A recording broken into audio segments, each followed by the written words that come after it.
Hi everyone, welcome back to my channel. तो अभी तक के जो भी वीडियोस मैं अपलोड कर रही थी काफ़ी टाइम से, उसमें मैं सिर्फ प्री का अपना स्कोर शेयर करती थी, जो भी मॉक देती थी। ऑलिव बोर्ड का दिया, प्रैक्टिस मॉक का दिया, गाइडली, टेक्स्ट बुक जो भी थे सबका प्री का ही स्कोर शेयर किया।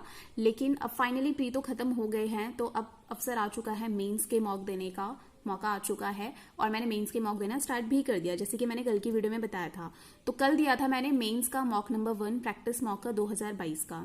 और जो मेरा स्कोर आया ना इसमें, तो आप लोग अपने मतलब आप लोगों की आंखें ना ऐसी ऐसी फटी की फटी रह जाएंगी। इतना स्कोर कैसे आ सकता है किसी का। तो चलो फिर मैं अब ज्यादा सस्पेंस नहीं रखती, सीधे आपको स्कोर बताती हूँ। तो ये रहा स्कोर 26.25 आउट ऑफ 200। रैंक है 162, परसेंटाइल है 73 और एक्यूरेसी है 54%। तो आप लोगों को लग रहा होगा ये इतना कम स्कोर इसका कैसे आ गया। जी बिल्कुल कम ही है, ये बहुत कम है। और अगर आप लोगों में से किसी ने दिया हो ये मॉक नंबर, तो अपना स्कोर भी बताना। जहां तक मुझे लगता है 40+ तो आप लोगों का स्कोर रहा ही होगा। तो पहली चीज, अब आप इसे रीजन समझो। मतलब जो ये है, ये मेरा रीजन है या मेरा एक्सक्यूज है, ये आप लोग, ठीक है, आप लोग ही जज करना। बट जो मुझे चीजें लगती है मैं उसके अकॉर्डिंग बताऊंगी। एक तो ना, जब से मैंने IBPS PO का इंटरव्यू दिया था, ठीक है, उसके बाद से मैंने ऐसा कोई फुल मॉक नहीं दिया, क्योंकि उस बीच कोई प्री क्लियर हुआ नहीं। तो मेरे को मतलब ऐसा मेंस का जो एक फुल मॉक होता है ना, देने का ऐसा कुछ मौका मिला नहीं। तो मैं सिर्फ सेक्शनल मेंस मॉक दिया करती थी, जो कि जल्दी जल्दी टाइम में खत्म हो जाते थे। तो ये मॉक था 3 घंटे का। तो 3 घंटे बैठे रहना एक ही प्लेस पे, सबसे पहली जो चीज मुझे लगती है ये बहुत बड़ी बात होती है, ठीक है, क्योंकि हैबिट नहीं होती हम लोगों को ऐसी। तो नंबर 1 वो मुझे लगा। दूसरा क्या लगा, मतलब ये जो मॉक का जो लेवल है वो तो टफ है ही खैर। तो जब मैं इसका रीजनिंग सेक्शन अटेम्प्ट कर रही थी, तो मैं पजल ही पहले मतलब वो कर रही थी कि मैं कौन सी पजल कर सकती हूँ। तो ऐसी कोई पजल मुझे खास लगी नहीं, तो मैंने कहा चलो पहले मैं वो कर लेती हूँ, कौन सी, क्रिटिकल रीजनिंग कर लेती हूँ। तो मैंने क्रिटिकल रीजनिंग ही की। तो काफी टाइम से क्रिटिकल रीजनिंग शायद मैंने प्री के आने वाले टाइम में उतनी अच्छी प्रैक्टिस नहीं की। तो इस वजह से वही होता है ना, जब प्रैक्टिस हम नहीं कर रहे होते तो वो चीज हमारी बिगड़ जाती है। तो वो मॉक देने के बाद मुझे रियलाइज हो गया है। तो बहुत सारों को लगेगा कि ये जो मॉक है इसमें तुम्हारे सिर्फ 26 नंबर आए, तुमने 3 घंटे इसमें अपने वेस्ट किए, क्यों किया ऐसा। बट आप लोगों को अगर ये लग रहा हो ना कि मैंने अपना टाइम वेस्ट किया, तो जी नहीं, बल्कि ये मॉक देकर मुझे जो भी मेरी कमियां थी वो पता लगी है।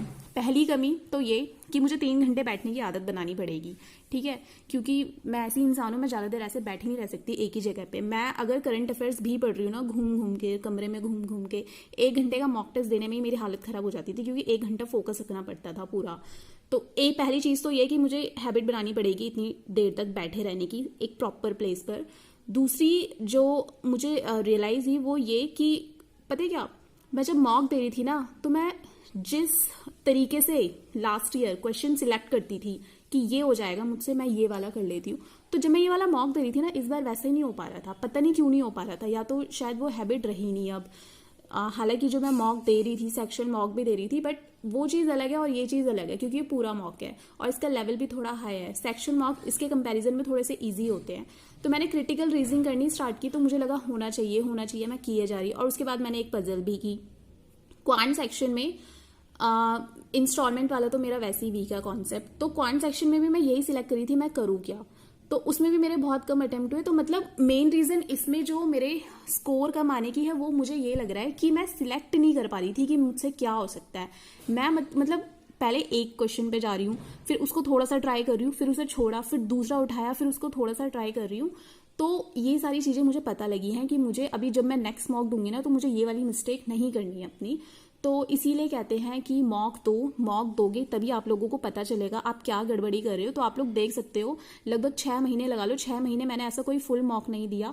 तो उस वजह से मतलब क्या क्या चीजें हैं जो खराब हो गई हैं मेरी परफॉर्मेंसेस में, तो इस मॉक नंबर 1 ने मुझे वो चीजें बता दी। तो और दूसरी चीज ये, अगर आप लोगों को लगता है 3 घंटे मॉक दिया और इतने कम मार्क्स आए, क्या फायदा हुआ, तो ये ऐसी कोई बात नहीं है। मैंने कोई टाइम वेस्ट नहीं किया अपना, ठीक है। अगर आप लोगों को लगता है कि टाइम वेस्ट होता है ऐसे 3 घंटे मॉक देने से, तो आप एक बहुत बड़ी गलती कर रहे हो। जैसे कि मैं आपको बता रही हूँ, देखो अगर मेरी जगह पे आप लोग हो और आप लोग सीधे सबमिट कर दो और फिर आराम से कर रहे हो क्वेश्चंस, कोई है ही नहीं चिंता की टाइम पीरियड सेट हो रखा है, लगे हुए हो पजल करने में, DI सॉल्व करने में, तो टाइम पीरियड के अकॉर्डिंग जब हम क्वेश्चन सॉल्व कर रहे होते हैं हमारे दिमाग में क्या प्रेशर हो रहा, मतलब हमारे दिमाग में क्या जोर पड़ रहा होता है, मतलब उस क्वेश्चन को सॉल्व करने के कितने तरीके हम सोचते हैं, कितने मतलब ये सोचते हैं कि इसको ऐसे करें इसको ऐसे करें। तो जब आप वो सबमिट कर देते हो ना, उसके बाद जब आप उसका एनालिसिस करते हो तो वो चीज़ और वो चीज़ में बहुत डिफरेंस होता है। ट्राई करके देखना, अगर मैं झूठ बोल रही हूँ ना तो कॉमेंट करके बोल देना। एक मॉक दो टाइमर के साथ और एक मॉक दो सबमिट करके, डिफरेंस एकदम क्लियरली आपको दिखाई देगा। और मैं ये ऐसे कुछ मतलब ऐसे नहीं कि शो ऑफ करने के लिए बोल रही हूँ, वो चीज़ मुझे खुद फील हुई है, ठीक है। तो ये था इस मॉक में और मैंने अपना स्कोर बता दिया। अब जब मैं कल मॉक नंबर 2 दूंगी ना तो उसमें इससे थोड़ा सा इंप्रूवमेंट होगा और आप ये पक्का देख लेना, ये मैं दावे के साथ कह रही हूँ। इसमें अगर 26 में नंबर है उसमें कम से कम 30 में तो लेकर ही आ जाऊंगी।